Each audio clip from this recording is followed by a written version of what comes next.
প্রচন্ড গরমে একদম ক্লান্ত ছিলাম, তাই আমরা আজকে বিকালবেলা আসছি এখানে নৌকা নিয়ে ঘোরার জন্য।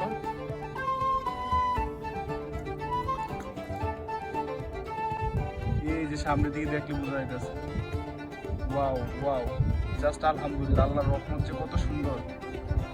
এটা হচ্ছে বন্যার কুমিল্লাতে বন্যার পরিবেশের এখনকার মুহূর্ত। এটা পানি মোটামুটি অনেকটা কমে গেছে, এখন আর বেশি পানি নাই।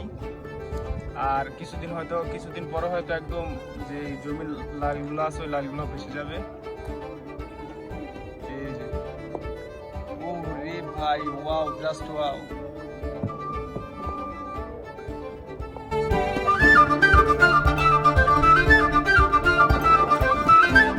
যত দেখতেছি ততই ভালো লাগতেছে। এই যে একদম বিলের মতো, পুরা পুরা জমি মাঠ একদম বিল, সুন্দর একটা বিল।